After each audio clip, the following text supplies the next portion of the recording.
come January, I don't know how Ukraine prepares, or how Europe prepares really, because if Trump goes very isolationist and tries to make some deal, then it will be a European problem, and it's actually a European problem that Ukraine is holding off the Russians at the moment.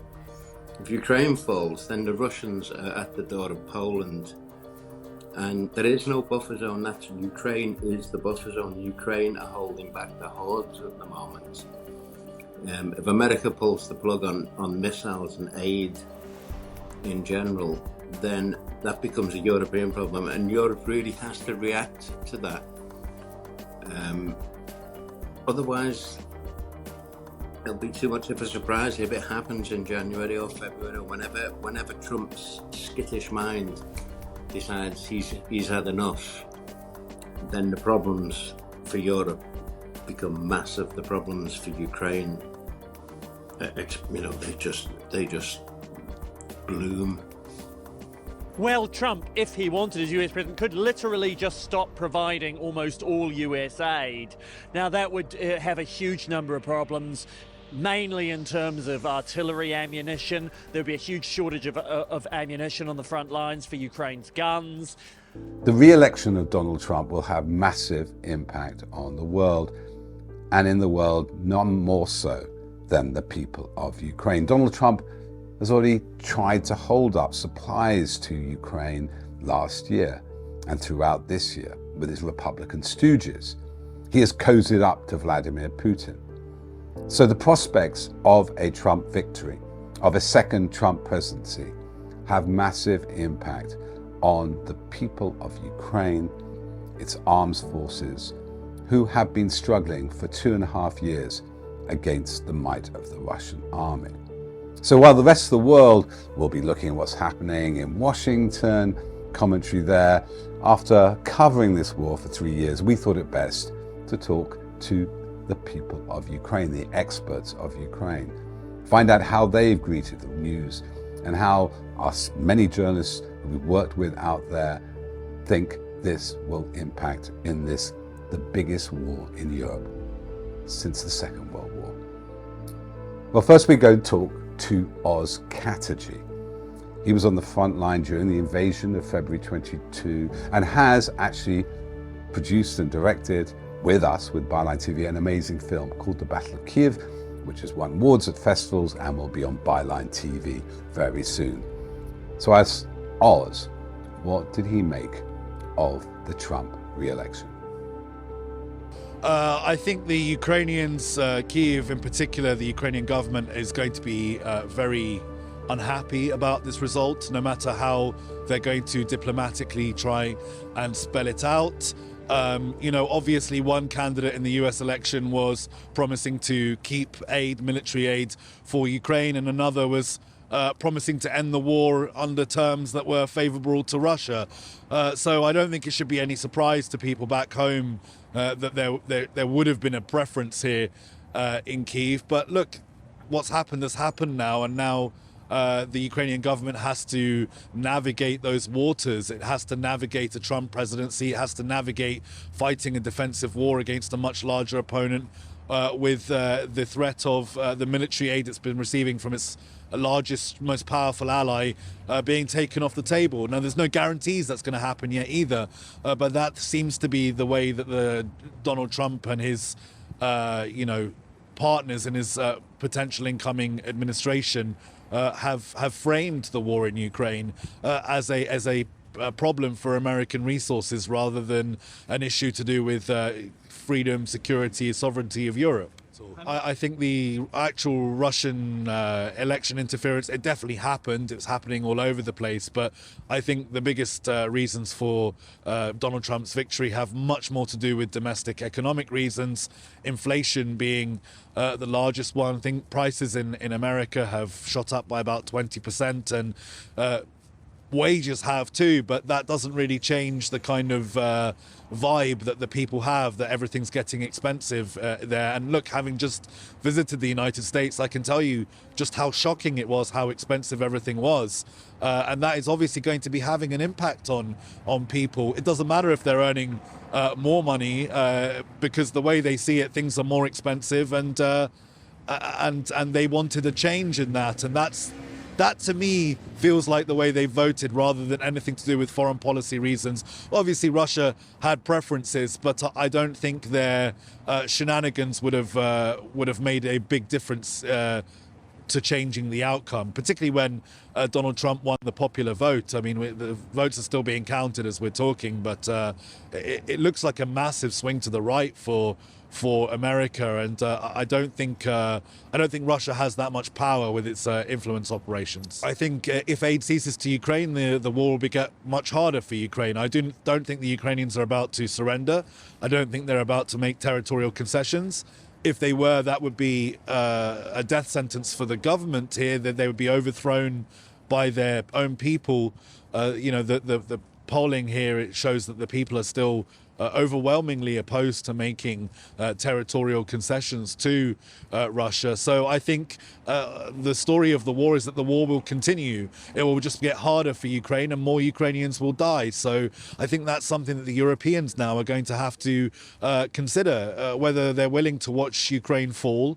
There's no guarantee that will happen either. Just because the aid's cut off doesn't mean Ukraine will necessarily lose. But the war is not trending in Ukraine's favor at the moment, and losing its largest supply of military aid will be a massive, massive blow for Ukraine's military prospects going forward.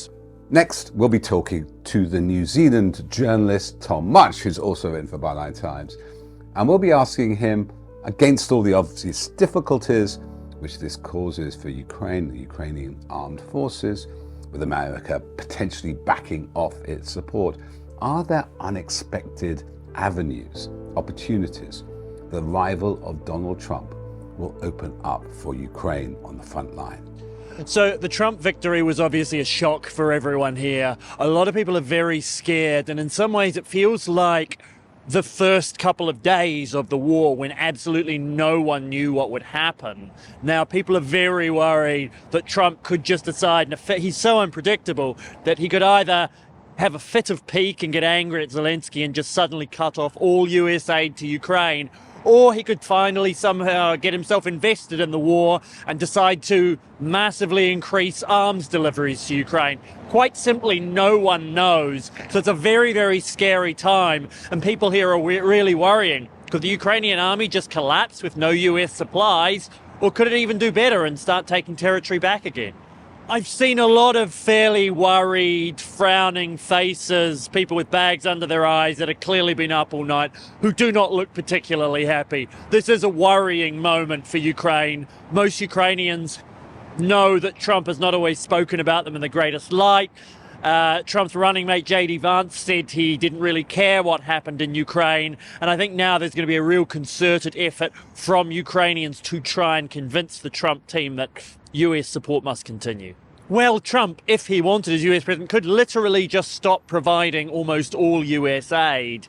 Now that would have a huge number of problems, mainly in terms of artillery ammunition. There'd be a huge shortage of ammunition on the front lines for Ukraine's guns. Ukraine would have problems supplying its troops with other regular types of equipment as well. And so what would have to it may look a little bit like what happened earlier this year and at the end of last year, when there was the gap in aid from the US Congress, which meant that the Ukrainians started to lose territory. They started to run out of shells. However, I think sometimes people forget Ukrainian ingenuity as well. During that period, it was when Ukraine's local military production, particularly drone production, really increased massively. And what that meant was that the Ukrainians were able to find ways to plug the shortfall from US aid. So it could be very bad. It will probably lead to Ukraine losing more territory. But don't count the Ukrainians out of this war, even without US aid. There's a lot of determination and a lot of ingenuity here to keep going. I feel it was, considering the margin of victory. Now, in 2016, it looks like Russian shenanigans had a lot to do with his initial victory, especially with how close the result was in those crucial swing states. In this, the margin of victory was so high that it seems very unlikely that anything the Russians did could have really swung it. I think this is a much more internally US domestic political situation than it is anything to do with Russia or Ukraine in this case. So what apparently some of his teammates have said is that he will basically threaten to cut off US aid or massively increase US aid in order to get both sides to sit round to the negotiating table. The problem is he doesn't have a huge amount of leverage, particularly over Putin. So once Putin says, no, I'm not going to pull my troops out of Ukraine or stop the war from you, well, things are going to get a lot more difficult then, and he's actually going to come to, the realities of dealing with a diplomatic situation that he's really not very equipped to deal with, and that he probably doesn't know a whole lot about. There's no point just talking to British journalists or Kiwi journalists out in Ukraine. We went to speak to some of Ukraine's residents. How, for example, a woman called Lisa felt about the Trump re-election. We spoke to her in a cafe, and what she thought would happen and her sense of disbelief. I'm back at work, I'm back to my office, and life goes on, because honestly, personally, I hate this idea that destiny of Ukraine depends on some elections, on election in some country, in this far, far away kingdom. I don't like this idea, and I see wider. I have out-of-box thinking and vision that this is my country, it has its own laws and rules, and the best people for me subjectively, and somehow everything will be alright. After every revolution of ours, after every rising, after every war for freedom, everything was alright eventually. So we had these conversations with our colleagues journalists in the summer that if Trump wins, Ukraine will lose this war to Russia. And I don't want, as of today, I don't want to think this way, because we have two categories of thoughts. It is betrayal or victory. And all the thoughts in Ukraine can be divided into these categories. So I don't want to multiply betrayal just because this happened. And it's not like the best news. It's not something we wanted, but this happened. Let's deal with the new reality. And I don't want to keep saying everything is bad and running around and affect the mood of Ukrainians, my friends, my acquaintances, in a bad way. Yeah, this happened, but we always knew that we are supposed to rely on ourselves always. Even when Biden was president, even when Biden came to Kyiv, we knew that, thank you, allies, that you're helping us, you're sending us weapons, but eventually we are on our own with this war, with this death, and with this problem. And even if all the help, all the aid will be withdrawn by the West, we will still fight, because we got no other choice. This is our country, this is our land, and I believe in myself. And again, this morning I had a thought that I should work harder. I should find more people to volunteer with. I should get more involved and activated. Like, Lisa, stop being depressed. Do something. If the circumstances are worse, please do more. That's it. Do more for the victory. And I'm thinking what to focus my time on. Now, before the results were declared, we also spoke to a Byline Times writer, Paul Nyland.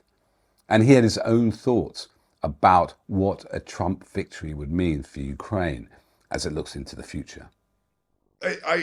We've talked about this in various articles for Byline Times, but the last article that I wrote for Byline Times, I specifically waited to talk about the effect on Ukraine until like I mentioned it in passing in the penultimate paragraph. That is obviously my primary focus as I'm living in Ukraine.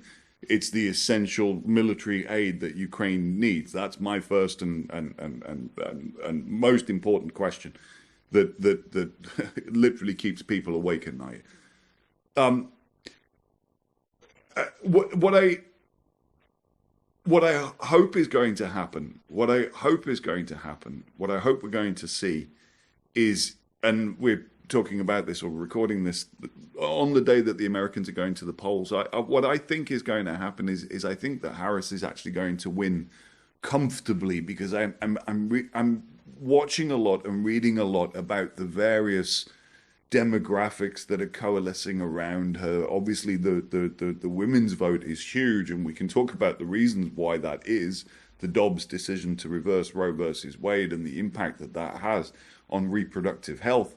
You know, the younger voters that are registering in droves, they're not registering to go with some old tired man who's a convict, you know. So I think that with those swings in voters and with turnout, I think that Harris is actually going to win quite comfortably, and the effect for Ukraine is going to be very, very significant. We'll see a continuation of US assistance to Ukraine, and hopefully some policy changes about how that equipment can be used and where it can be used.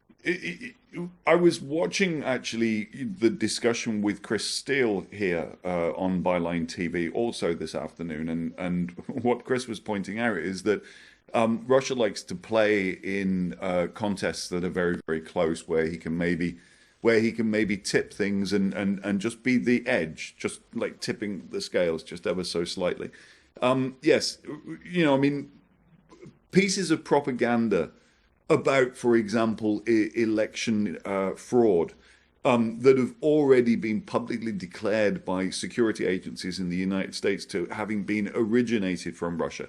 You know, there's a lot swifter a reaction to that kind of thing now. But we know that Putin is playing this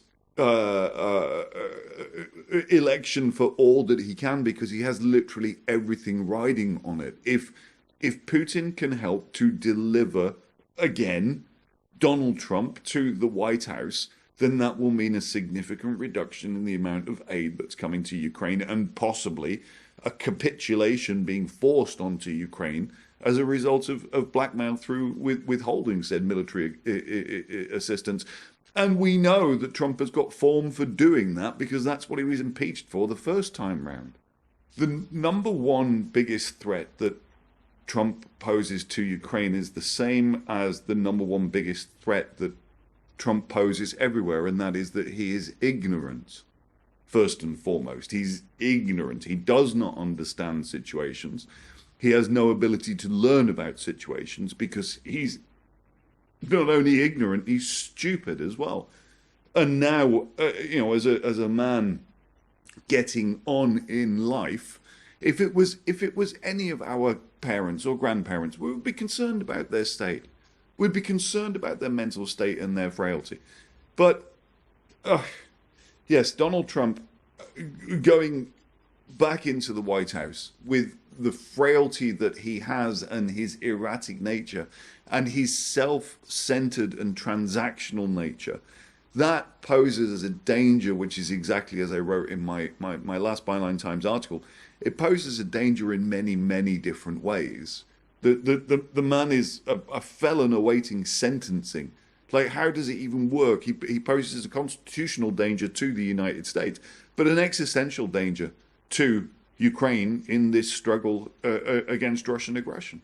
I think the answer is most starkly portrayed in what happened in the UK post-Brexit.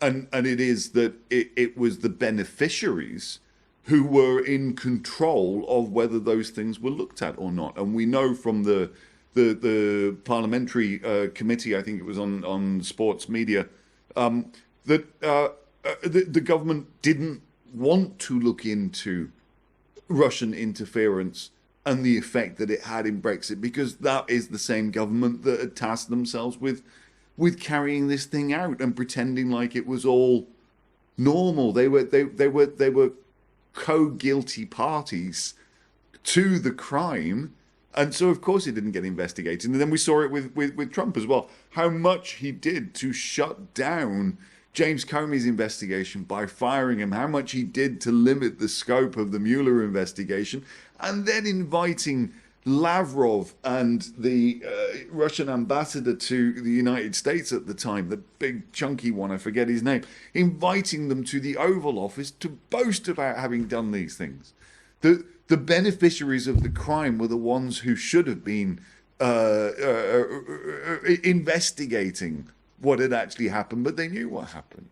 Finally, we'll speak to Paul Conroy, a veteran journalist, photojournalist for many years on the front lines across the world, and has spent the last 2 years on the front line in Ukraine.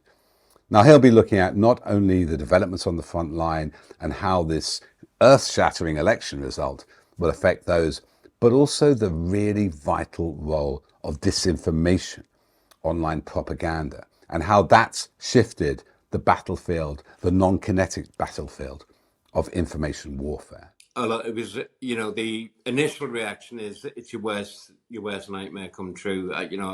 On the domestic side, it's up to the Americans what to do. I haven't seen the effect that Russia's had on Ukraine. And, you cannot, unless you're sitting in a dark room with your head firmly wedged somewhere, you cannot fail to see the closeness of that relationship between Trump and Putin. He is dewy-eyed about the guy. He wants to be that guy. And I've just been out speaking to a few Ukrainian mates now, and they're just appalled because of that, because they know that relationship is not going to spell good things for Ukraine. Ukraine, to go forward, kind of needs a bit of reliability. It needs to know that come January, they're still going to be getting artillery shells. They're still going to be getting air defense. If that goes, that could really start a chain reaction where Ukraine falls. Europe is not geared up to provide the amount of aids without America. And if that aid goes, then Ukraine starts to suffer. And without the surety and continuance that aid is going to keep coming in, that they can't plan. You can't make battle plans. So catastrophic potentially for Ukraine. If Donald Trump thinks he can stop this war in 24 to 48 hours, he's dreaming. That is pure fantasy. For God's sake, I struggle to believe a word that comes out that man's mouth. But seriously, the only deal that could stop this war in 48 hours is if Zelensky agrees to give up all the occupied territories, freeze it, give away Crimea, say goodbye to Donbass, and subjugate themselves to Russia 100%. That's the only deal that would stop this war now, and that is absolutely not on the table. They are not in the business in Ukraine of land for peace. That's what the last 3 years have been about. They have a right to protect their land and to keep onto their land and not give in to Russian aggression. And so that is the only deal that could actually do it, is if Ukraine were just to go, okay, we give up. But then, what's the end result of that? They lose everything, all the people who have fought for the last 3 years, all the sacrifices that Ukraine have made, all wiped out in 48 hours just to satisfy some weird kind of fantasy of Trump's that he can stop a war in 48 hours. It's nonsense. Well, look, I think if you look at the figures and you break it down, then it works out about 50-50. On an average of American and European aid. It comes in different packages and different forms, but about 50-50. So essentially, if America were to go, right, we're going to stop this in 48 hours, and if you don't agree, we'll cut off the aid, then it cuts out 50% of Ukraine's ability to defend itself. And at a time when Russia is spending 40% of its economic might, if you call it that, on offence, not defence. Russia's investing. Russia is pumping out artillery shells. Russia is pumping out Iskander missiles. Russia is actively creating weapons. Europe is struggling. America the supply of weapons from America to the front is so, it goes through these waves where, yes, Ukraine can defend itself for 2 weeks, and then the artillery shells start running out, and then the Russians advance. That's exactly the problem caused by an unreliable supply of weapons. As you get these big surges, it's currently happening at the moment. Donbass, around the Pokrovsk area, around Vuhledar, up towards Kramatorsk. The Russians are making a lot of advances. It's the last push before winter, but if them weapons are not reliably and regularly coming in, then that puts you at a massive disadvantage. And, come January, I don't know how Ukraine prepares, or how Europe prepares really, because if Trump goes very isolationist and tries to make some deal, then it will be a European problem. And it's actually a European problem that Ukraine is holding off the Russians at the moment. If Ukraine falls, then the Russians are at the door of Poland. And there is no buffer zone. That's Ukraine is the buffer zone. Ukraine are holding back the hordes at the moment. If America pulls the plug on missiles and aid in general, then that becomes a European problem, and Europe really has to react to that. Otherwise, it'll be too much of a surprise if it happens in January or February, or whenever Trump's skittish mind decides he's had enough. Then the problems for Europe become massive. The problems for Ukraine, they just bloom.